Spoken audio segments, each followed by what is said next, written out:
one of the most foreknown scholars of our community in America and in the world.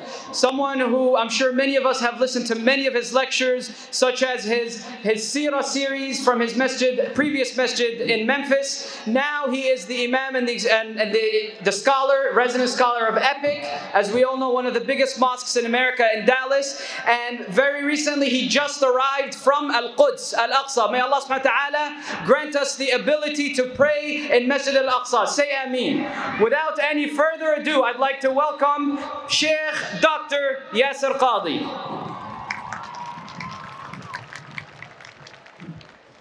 Assalamu alaikum wa rahmatullahi wa barakatuh.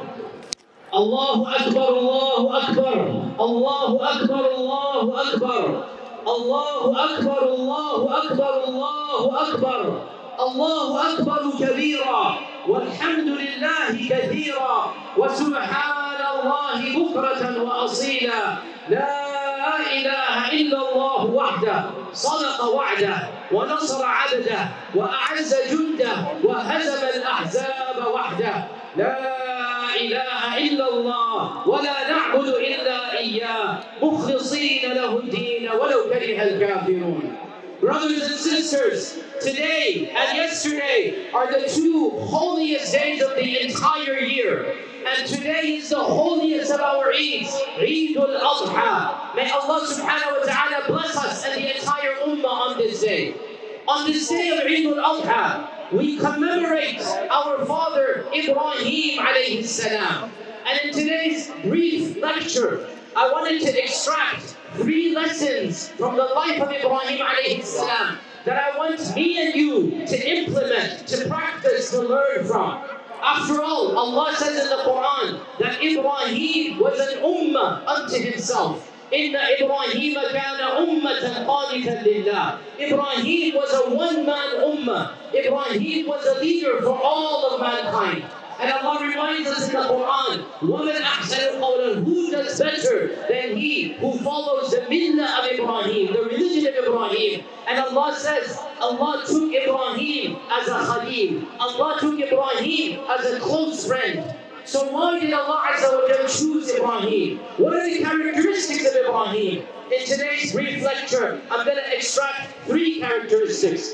First and foremost, Ibrahim alayhi salam submitted himself unconditionally and totally to the religion of Allah, to monotheism, to Tawheed, when nobody believed in God, when nobody was worshipping Allah, when nobody was upon true theology. Ibrahim alayhi salam stood up and ascertained and made his identity clear. Allah says in the Quran, إِذْ قَالَ لَهُ رَبُّهُ أَسْلِمْ. Allah said to Ibrahim, submit in Islam. قَالَ أَسْلَمْتُ لِرَبِّ الْعَالَمِينَ. He said, I shall submit in totality to the Lord of the worlds. Nobody worshipped Allah at the time of Ibrahim except Ibrahim. That sincerity, that submission, we need to replicate in our times. Islam is a package deal, brothers and sisters. Our theology, our rituals, our ethics, our laws, our interactions with others, they are all shaped by our theology and religion, and we thank Allah for that. In this time and place, when religion is becoming something abandoned,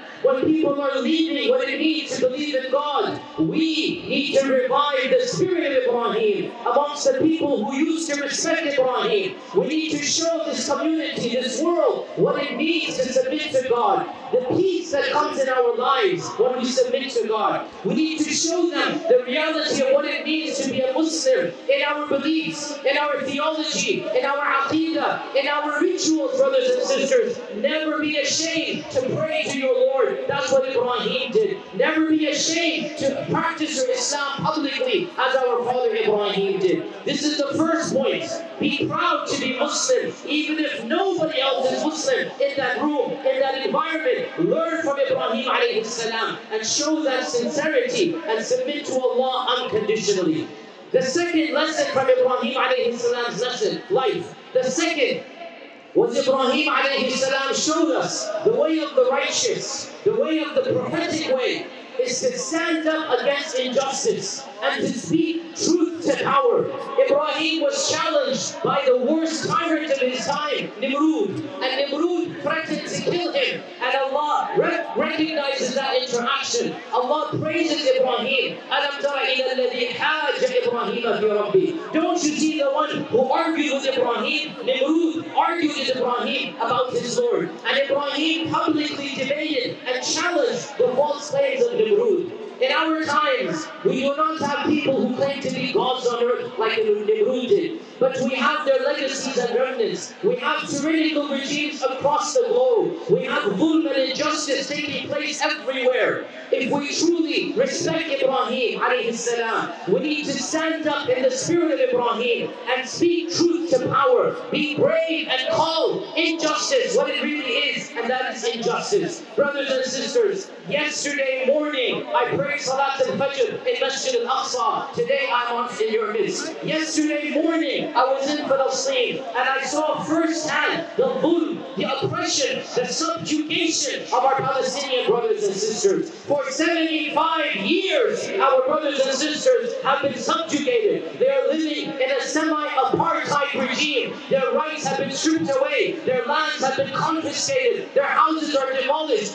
Journalists are killed in broad daylight and nobody says anything. For how long will we allow this injustice to continue? We are Muslims, followers of Ibrahim, and we need to stand up and preach truth to power. And what particularly hurts us, and this needs to be said, is that our own country is primarily involved in what is happening in that land. We are American citizens. We're proud to be in this country, but our tax dollars should not be used to subjugate innocent people. Our tax dollars should not be used to propagate a system of apartheid that goes against every core value of the Prophet Ibrahim alayhi salam. You want to follow the legacy of Ibrahim? Stand up and speak truth to power as Ibrahim did. And let us not forget, around the globe, so much is happening. Our Uyghur brothers and sisters in China, we are seeing in front of our eyes an ethnocide taking place. May Allah protect them. We need to speak out against this. What is happening in Kashmir, what is happening with the Rohingya and our Burmese brothers and sisters, what is happening in so many lands, and especially the rise of a new Nazi party in India, and I mean the BJP. We need to speak out against this neo-Nazi party before a genocide takes place. Brothers and sisters, we don't have the luxury to be silent. We are seeing in front of our eyes the situation worsening. It is time to speak up now if we want to follow the legacy of Ibrahim alayhi salam. The third and final lesson of Ibrahim alayhi salam, and again this is a summary of much more.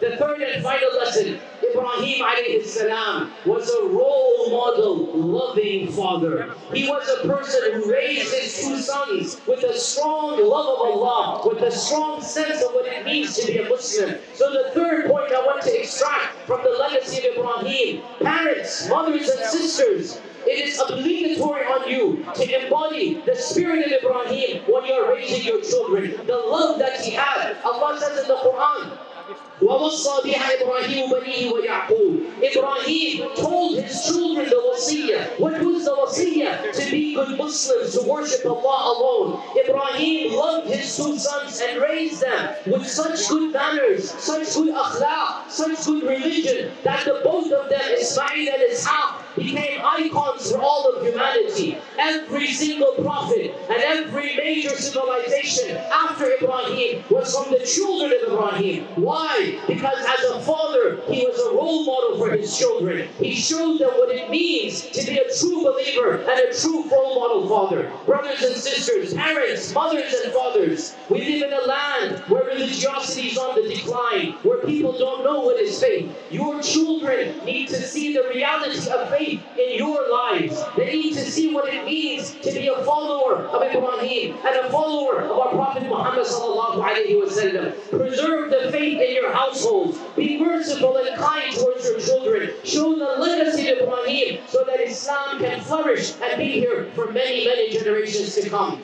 O Muslims, alhamdulillah, thumma alhamdulillah, we are here today after 2.5 years of a very difficult time frame. A time frame where many of our loved ones and friends and relatives passed away. Allah chose to keep us here. Let us not forget their legacy and let us benefit from the lessons of the last 2.5 years. Appreciate the good things we took for granted. Our health, our children, the people around us, the freedom to interact with others. Thank thank Allah for every blessing He has given you. And alhamdulillah, the biggest of those blessings is the blessing of Islam and Iman. Allah mentioned the day of Eid in the Quran. And you know what He says? On the day of Eid, وَلِتُكَبِّرُوا اللَّهَ عَلَى مَا هَدَاكُمْ وَلَعَلَّكُمْ تَشْكُرُونَ. So that you may thank Allah by takbir, because He guided you to Islam. And that you may thank Him for all that He has blessed you with. So thank Allah by the takbirat. Thank Allah that you know who you are. Your identity has been shaped. Thank Allah you know your Creator. Thank Allah you have been chosen to be in the best of all ummahs and the recipient of the best of all books and the khayru ummatin ukhrijat lin-nas. Alhamdulillah, brothers and sisters, Islam is alive around the world. Despite all that's happening, Islam is alive and healthy. And all you need to see, look around you today, the largest gathering of Muslims in the tri-state area. Alhamdulillah, thumma alhamdulillah. Islam is here to stay.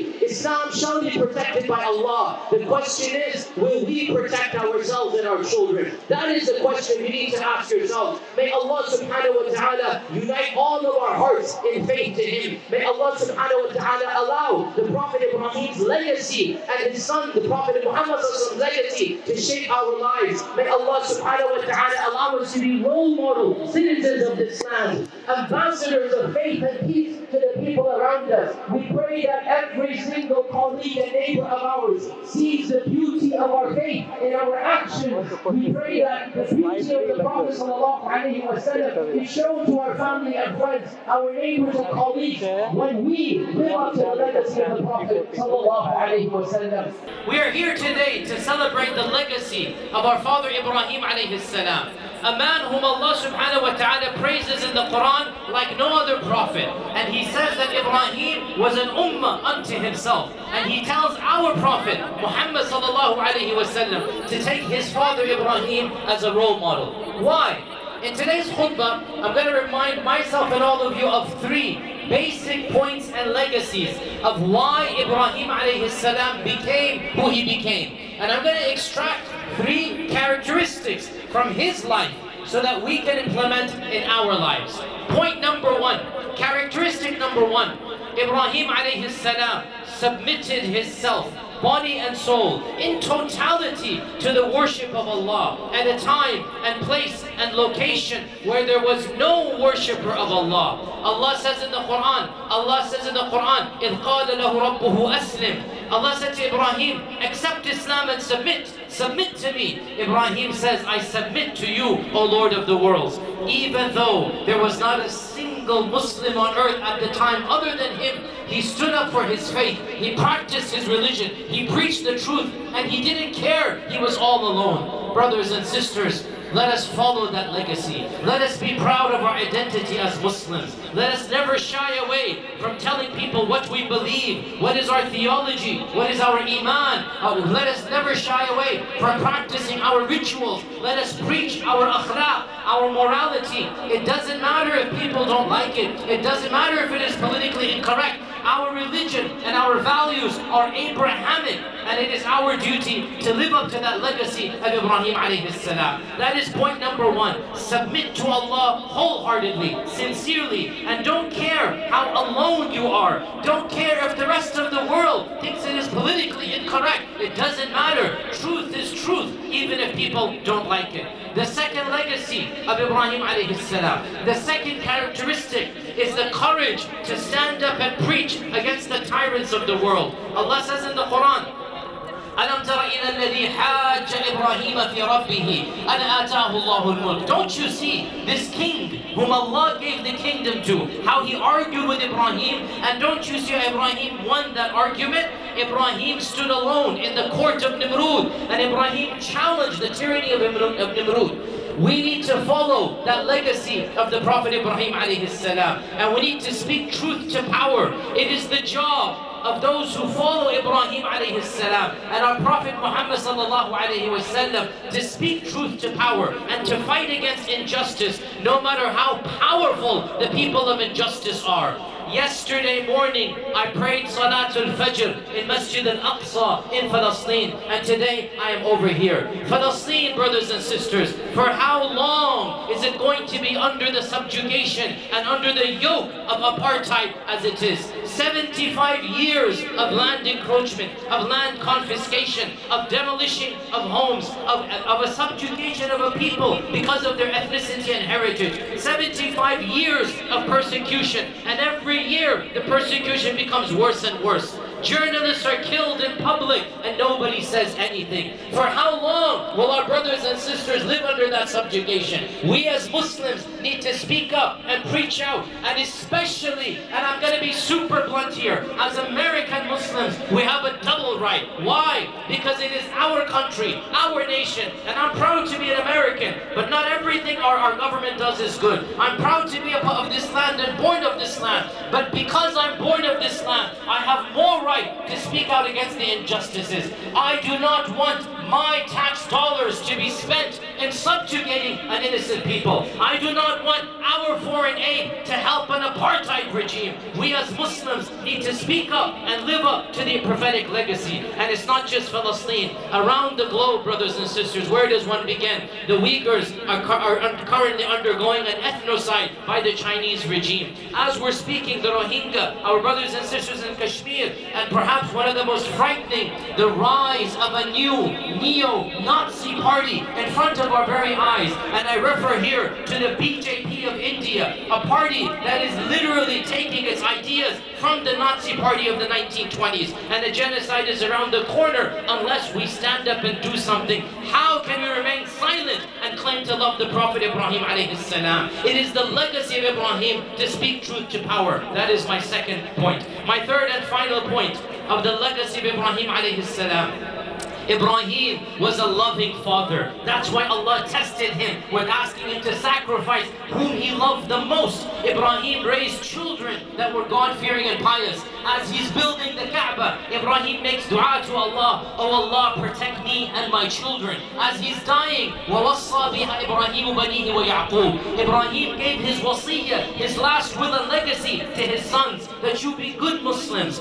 If you want to follow in the legacy of Ibrahim, oh parents, mothers and fathers, brothers and sisters, husbands and wives, inculcate the love and compassion of Ibrahim and his household in your household. Be model, role model Muslim parents to your children. Show your children the reality of what it means to be a God-fearing, pious, faithful Muslim in the modern world. This is the biggest legacy that you can leave for your children. And actions speak louder than words. In a time and place where the family is being destroyed, where the notions of family are being attacked, we Muslims need to live up to the legacy of Ibrahim. Protect our families, love our children, nourish them upon good values, good manners, good akhlaq, so that we can follow the Prophet Ibrahim alayhi salam. He raised his two sons in such a mighty manner that every prophet and every civilization after Ibrahim came from the two sons of Ibrahim, Ishaq and Ismail. This is the legacy of Ibrahim that we need to revive. Brothers and sisters, alhamdulillah, thumma alhamdulillah, we are coming here today after 2.5 years of a very difficult time because of COVID. We've lost people, family and friends, yet Allah has chosen to save us. So let us not forget those who have gone on, and let us appreciate the blessings that Allah has given us. Those blessings we took for granted. The blessings of congregating and meeting people, we took them for granted. And especially today, the biggest of all blessings, a blessing because of which we are told to do the takbirat of Eid. Allah mentions the takbirat of Eid in the Quran, and Allah says, وَلِتُكَبِّرُوا اللَّهَ عَلَى مَا هَدَاكُمْ, so that you may say the takbir because Allah has guided you, وَلَعَلَّكُمْ تَشْكُرُونَ, and so that you may thank Allah. Thank Allah for being Muslim. Thank Allah for living in a time and place where we have all of these amenities and peace. Thank Allah that there's so much happening in the world, but Allah has protected us. But with that protection comes privilege and responsibility. We need to help fight combat. We need to fight injustice wherever it stands, and that is in the legacy of Ibrahim alayhi salam. Brothers and sisters, Allahu Akbar, Allahu Akbar, Allahu Akbar, Allahu Akbar, Allahu Akbar, Allahu Akbar, Allahu Akbar, Allahu Akbar, walillahi alhamd. Barakallahu li wa lakum fil Quran al-Azim. Taqabbal Allahu minna wa lakum salih al-amal. Eidukum Mubarak. May Allah subhanahu wa ta'ala shower His blessings and peace and rahmah and izzah and iman Iman upon all of us and all of our children and all of our loved ones and family and friends and upon the entire Muslim Ummah. Jazakumullahu khair. Wassalamu alaikum wa rahmatullahi wa barakatuh.